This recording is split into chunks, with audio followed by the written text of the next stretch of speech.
जरूरी सूचना है आप सभी स्टूडेंट्स के लिए। स्टडी फॉर सिविल सर्विसेज का Android app Google play store में आ चुका है, उसको प्लीज तुरंत इंस्टॉल कर लीजिए। और अगर आप स्टडी फॉर सिविल सर्विसेज के सिर्फ ऐप से कोई भी कोर्स, कोई भी पीडीएफ परचेस करते हैं तो उसमें अप्लाई कूपन, अगर आप ज्ञान सर जो है आप उसमें अप्लाई करते हैं, ये कूपन कोड है, तो उसमें 20% फीस तुरंत माफ हो जाएगी। मतलब 20% डिस्काउंट तुरंत उसमें लग जाएगा। ज्ञान सर लिखना है, नॉर्मली ज्ञान सर, स्मॉल लेटर में है सब कुछ, कोई स्पेस नहीं, कोई कॉलम नहीं, सिर्फ ज्ञान सर, GYANSIR। इस तरह से अगर कूपन कोड लगाते हैं आप ऐप में बाई करने से पहले, जो अप्लाई कूपन वाले में आता है, तो 20% का डिस्काउंट तुरंत मिलेगा। वीडियो देखिए। नमस्कार दोस्तों, एक बार फिर से आपका स्वागत है यूपीपीएससी बेस्ट ऑनलाइन कोचिंग के इस यूट्यूब चैनल पर। आज की इस वीडियो में हम प्राचीन भारत के इतिहास के इस सीरीज़ में एक क्लास को और आगे बढ़ाएंगे, जिसमें कि शैव धर्म के बारे में विस्तार से चर्चा करेंगे। आपको बता दें कि यह क्लास सभी प्रकार की स्टेट पीसीएस एग्जाम और वनडे एग्जाम के लिए अत्यंत महत्वपूर्ण है। आप किसी भी गवर्नमेंट एग्जाम की प्रिपरेशन कर रहे हैं, क्लास आपके लिए फ़ायदेमंद साबित होगी। तो आप वीडियो को पूरा अंत तक देखिएगा और आपकी जो प्रतिक्रिया होगी कमेंट करके ज़रूर बताइएगा।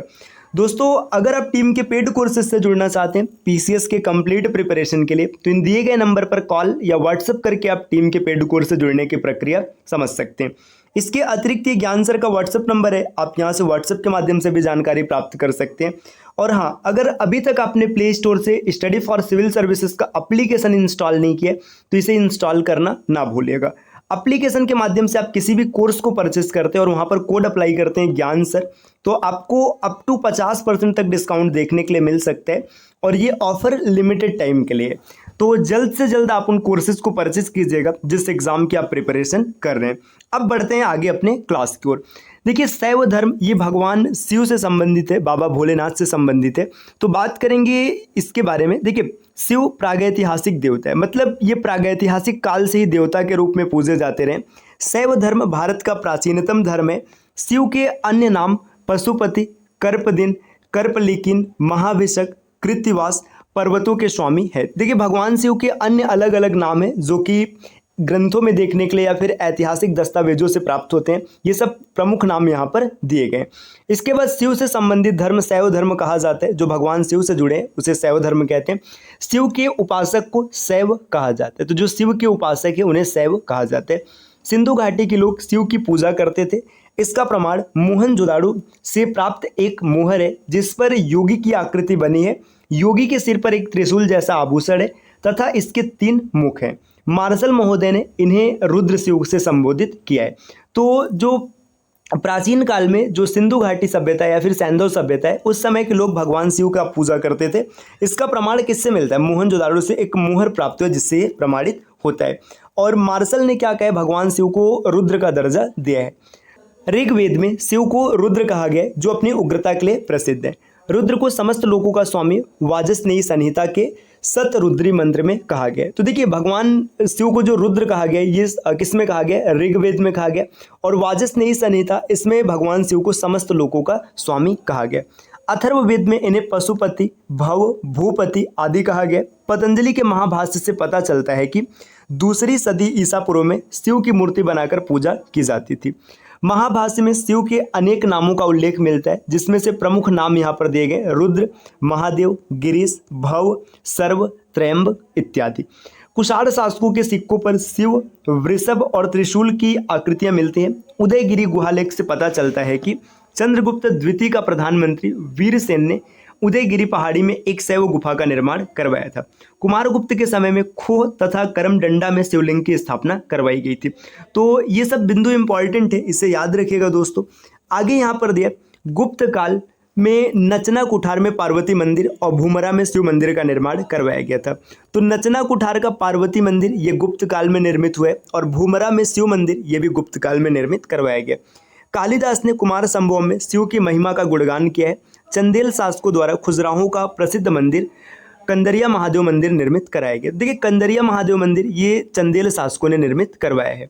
राष्ट्रकूटों के समय में एलोरा की प्रसिद्ध कैलाश मंदिर निर्मित कराया गया। देखिए, कैलाश मंदिर 2 जगह हैं, ये याद रखिएगा दोस्तों। कैलाश मंदिर 2 जगह, एक एलोरा में पड़ रहे हैं और एक आगे आपको और इसका विस्तार देखने के लिए मिलेगा कि दूसरा मंदिर कहाँ पर है। शैव धर्म का प्रचार प्रसार दक्षिण भारत में नैनार संतों द्वारा किया गया था। ये नैनार जो दिया ना, यहाँ पे देखिए संत दो तरीके के थे, एक अलवार संत और दूसरे नैनार संत। जो अलवार संत थे वो भगवान विष्णु की पूजा किया करते थे और नैनार संत जो थे वो भगवान शिव की पूजा किया करते थे। नैनार संतों की संख्या 63 है। तो देखिए नैनार संतों की संख्या 63 है, वहीं पर अलवार संतों की संख्या की अगर बात किया जाएगा तो 12 है। जब हम लोग वैष्णव धर्म पढ़ेंगे तो विस्तार से उसके बारे में समझेंगे। इसमें तिरुज्ञान, सुंदर मूर्ति, संबंदर, अप्पार, मणिकवाचगर आदि नामों का उल्लेख मिलता है। दक्षिण भारत में चोल शासक शिव के अनन्य उपासक थे। चोल शासक राजराज प्रथम ने तंजौर में राजराजेश्वर मंदिर निर्मित करवाया था।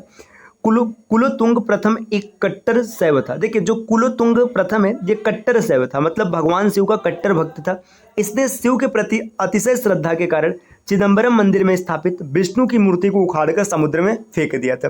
देखिए जो कुलोतुंग प्रथम है ये इतना अधिक कट्टर था कि इसने भगवान विष्णु की मूर्ति को उखाड़ करके फेंक दिया था।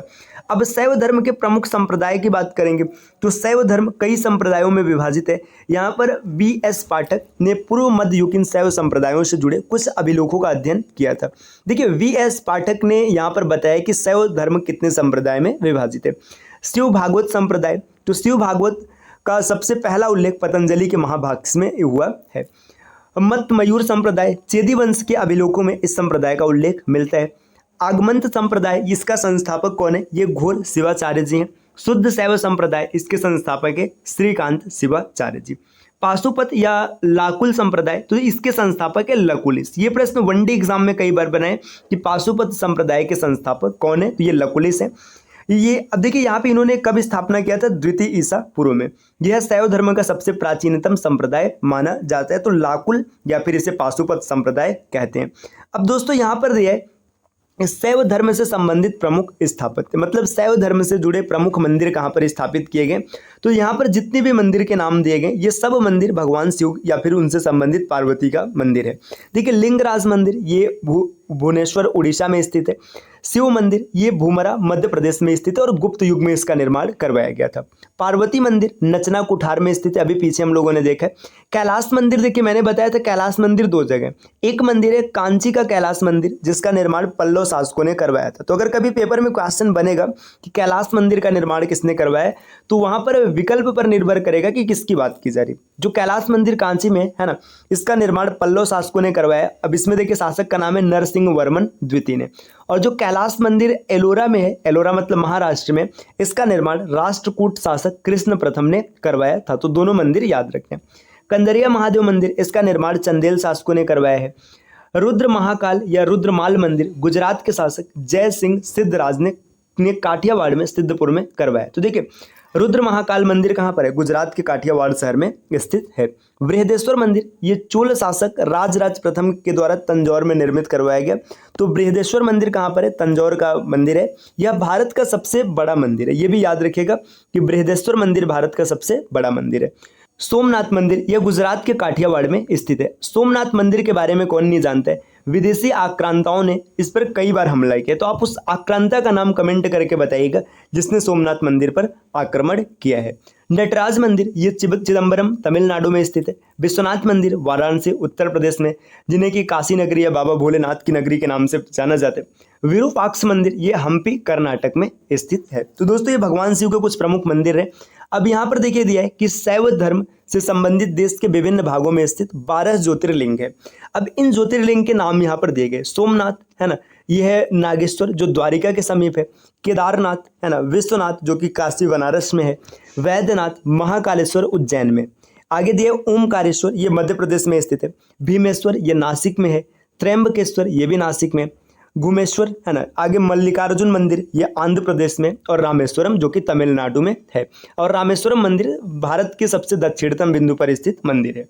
वामन पुराण में शैव संप्रदाय की संख्या 4 बताई गई। ये कौन कौन से? शैव, पाशुपत, कापालिक और कालामुख। यहाँ पे 5 लिखा है, 5 नहीं 4 रहेगा। तो दोस्तों ये शैव संप्रदाय से जुड़े कुछ प्रमुख तथ्य रहे जो परीक्षा की दृष्टि से अत्यंत महत्वपूर्ण है। आप इसका नोट्स बना लीजिएगा। और अगर आप इस पीडीएफ को प्राप्त करना चाहते हैं तो इन दिए गए नंबर पे कॉल या व्हाट्सएप करके आप टीम के पेड कोर्स से जुड़ करके ये पीडीएफ आसानी से प्राप्त कर सकते हैं।